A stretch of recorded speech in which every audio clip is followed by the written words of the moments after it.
पितृपक्ष लागेल. तर हे 15 दिवसाची जी अट आहे ती त्वरित रद्द करावी, लोकांची फसवणूक करू नये आणि हे जे काही हमीपत्र मागत आहेत ते हमीपत्र देखील काढून टाकावं. कारण हीच लोक आहेत जे ट्रान्झिटमध्ये राहतात, जे तुम्ही बीडीडीतून त्यांना शिफ्ट केलं होतं.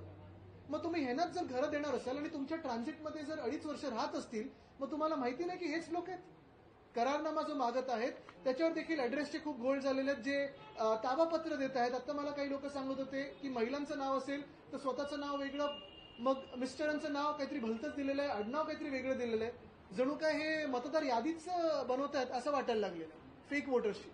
पण मुद्दा हाच आहे की चावी वाटपासाठी सिंगल विंडो सिस्टीम करावी, सोपी करावी, चाव्या लगेच देण्यात याव्या, जेणेकरून त्यांना घरातलं जे काम आहे ते सुरू करता येईल. दुसरी गोष्ट म्हणजे आता जे नवीन घरात गेलेले आहेत काही ठराविक लोक, त्यांनी गृहप्रवेश केलेला आहे, त्यांच्याकडून मला सांगण्यात आलेलं आहे की अजूनही सीसीटीव्ही कॅमेरे सुरू झालेले नाहीयेत. रेफ्युज एरियाचं काही ठिकाणी दारं बंद आहेत. आणि मुळात आता जो गोंधळ माढाकडून होत आहे तो मुख्यमंत्री महोदयांनी स्वतः लक्ष घालून, कारण त्यांच्या हस्ते ही चावी वाटप झालेलं आहे, कुठे अशी गंमत व्हायला नको की चावी वाटप पुठ्ठ्याचं झालं आणि पुढे घरच मिळाली नाही.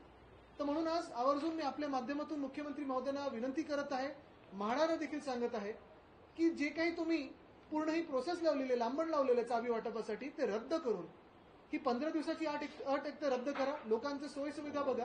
आणि दुसरं म्हणजे तुम्ही जे सांगताय की तुमचं आता ऍफिडेव्हिट द्या की तुम्ही हेच आहात की तुम्हाला हे घर मिळालेलं आहे. अहो तुमच्या ट्रान्झिटमध्ये 2.5 वर्ष लोक राहत आहेत, मग कोणाला ठेवलेलं तिथे तुम्ही? तर हे सगळं पाहूनच पुढची प्रक्रिया व्हावी. हा जो घोळ आहे तो प्रामुख्याने सर्वांच्या बाबतीत होतो की काय ठराविक? जवळपास सगळ्यांच्याच बाबतीत. आता आहेत किती? 550 लोक आहेत. 550 लोकांमध्ये तुम्ही हा घोळ घालत असाल तर म्हाडा म्हणून यंत्रणा कशी चालली आहे? अधिकाची चावी वाटपाच्या दिवशी आपण निमंत्रित होता पण आपण अनुपस्थित राहिला, याच्या मागचं काय कारण? सगळ्यांशी संपर्कात होतो आणि आमचे सगळे पदाधिकारी तिथे होते. पण मुख्य गोष्ट हीच आहे की आनंदाचा क्षण होता आणि आनंद आम्ही सगळ्यांनी साजरा केला.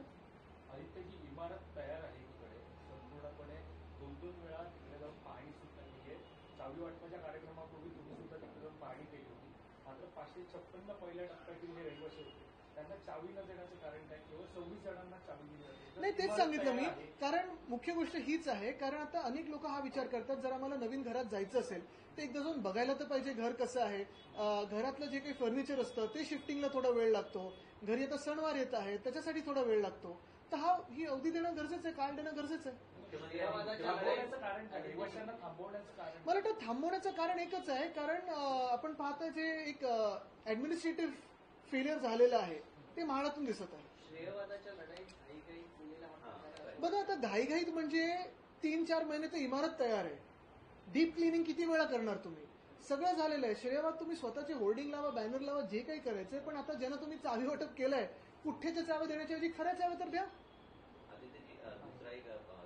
घरं पुठ्ठ्याची नाहीत हे नशीब. थांबा ना, हे पूर्ण होऊ द्या मग त्याच्यावर येऊया. आता बेस्ट काम जे झालं त्याच्यावर तर बोलू. या सरकारला काय चावी देणार? सरकार एकामेकांना चाव्या मारतात बस. तुमच्या सर्व उमेदवारांचा पराभव झालाय. आपली पहिली नाही, ट्रायल बॉल होता तो तसा खेळण्यात आला. नियोजन पुढे मागे झालं असेल तिथे तशी अंतर्गत जे काही थोडे फेरबदल होतील ते होतीलच पुढे. पण मुख्य गोष्ट म्हणजे ही ठराविक एका युनियनसाठी होती. जो जनतेचा कल आहे, जो महाराष्ट्राचा कल आहे, मुंबईचा कल आहे, तो आपल्याला लवकरच दिसेल. जी ताकद 2 पक्ष एकत्र येण्याची, 2 भाऊ एकत्र येण्याची, एवढं हेडलाईन आणि एवढं सोशल मीडियावर चाललेलं आहे. कारण ज्यांनी हेडलाईन किंवा ज्यांनी सोशल मीडियावर चालवलं त्यांनी धसका तर घेतला. ट्रायल बॉल होता. तर खरं जेव्हा ओव्हर सुरू होईल तेव्हा तुम्ही बघाल.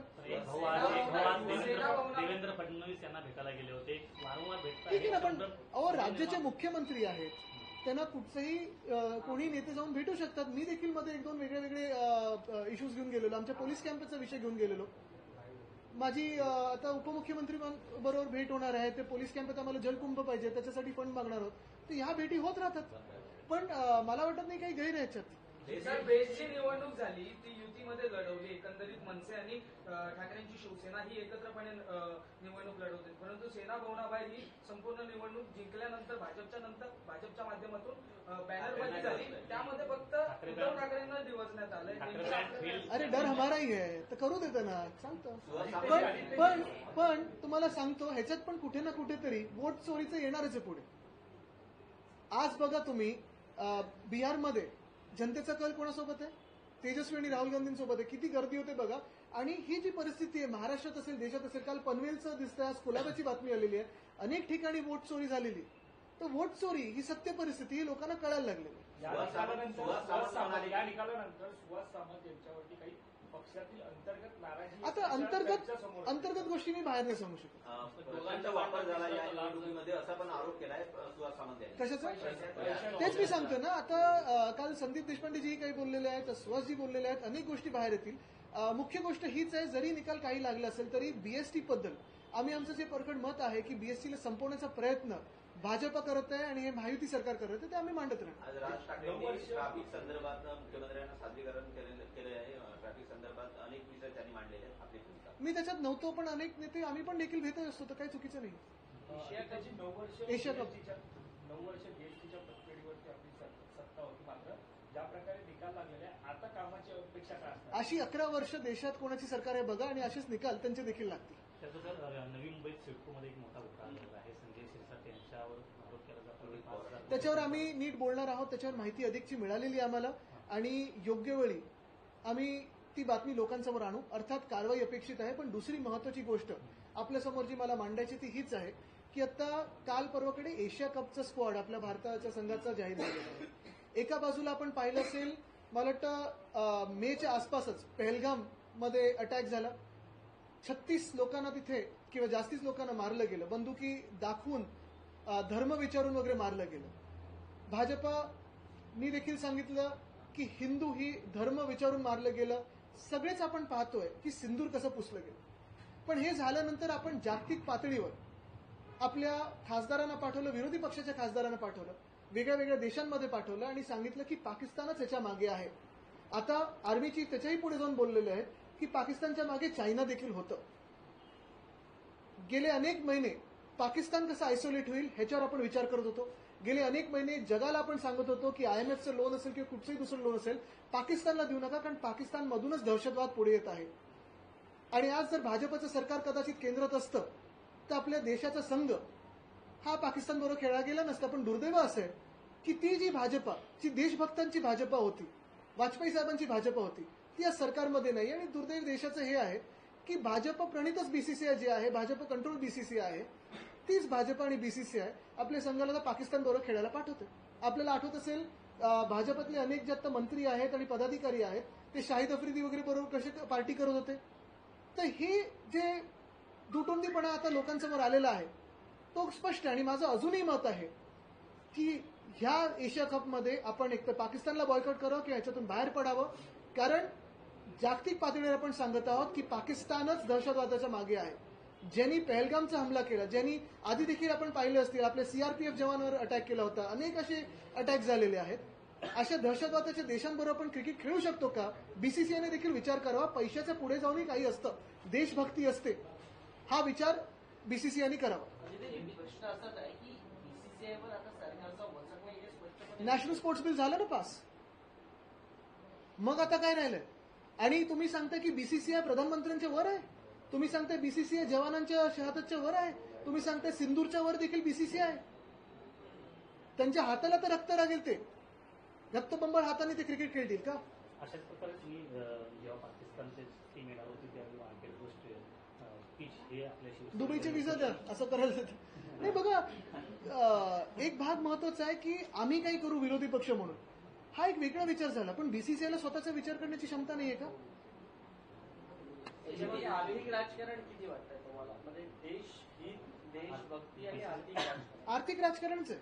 सर, मुंबईकरांना पत्कर हा लावला जातो. आता त्याच्या बाजूला स्ट्रीट टॅक्स लिहिलं जातंय. मुंबईमध्ये 2 दिवसाच्या पावसामध्ये अनेक खड्डे पडलेले आहेत. हा स्ट्रीट टॅक्स त्याचं डॉक्युमेंटेशन आम्ही केलेलं आहे. पुढे काही दिवसांमध्ये आपण त्यांच्यावर बोलू. सर, जो वर्ली में जो डिपो भर दिए गए उसके बहुत बड़े इशू सामने आए. पिछले कई दिनों में आपने देखा होगा बीडीडी चौस का रीडेवलपमेंट जो हमने किया था प्रोजेक्ट शुरू, हर महीने में हम जाते थे, उसकी देखभाल कैसे चल रही है, उसकी इमारत कैसे आगे बनती जा रही है वो देख रहे थे. सीएम साहब ने स्वयं इसका उद्घाटन करने का प्रोग्राम लिया था.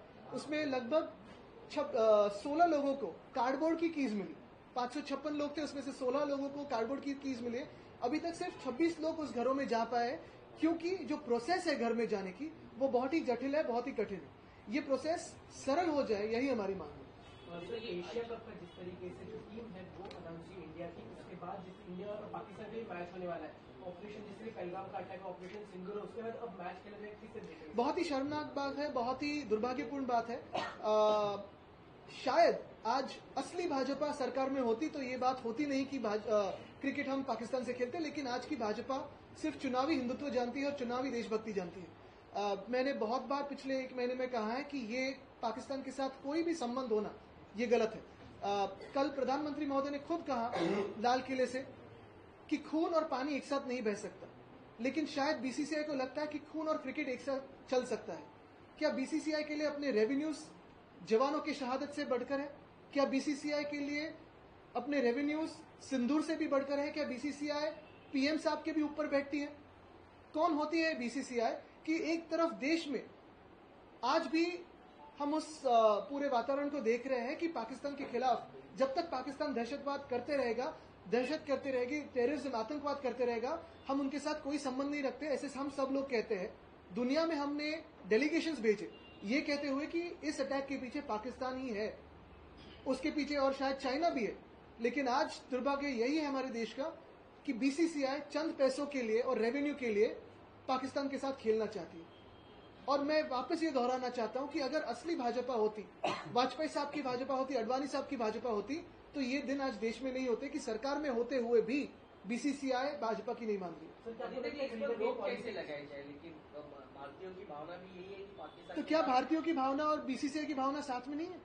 हम तो क्रिकेट को अपना धर्म मानते हैं, हम तो क्रिकेटर्स को पूछते हैं, हम क्रिकेट में जीतते हैं तो हम जश्न मनाते हैं, पूरा देश एक साथ आता है। तो क्या उस देश के लिए एक गेम हम स्किप नहीं कर सकते, एक टूर्नामेंट हम स्किप नहीं कर सकते? बीसीसीआई का ऑफिस मुंबई में है कि आप मुंबई में, लेकिन भारत देश में ही है ना, भारत सरकार किसकी है? और अगर भाजपा भारत सरकार में होते हुए बीसीसीआई ऐसे करती है तो फिर भाजपा क्या सिर्फ चुनावी हिंदुत्व जानती है और चुनावी देशभक्ति जानती है? फिर वो कहना बंद कर दे कि आप पाकिस्तान जाओ। आईसीसी चेयरमैन को भी इस बारे में डिसीजन लेना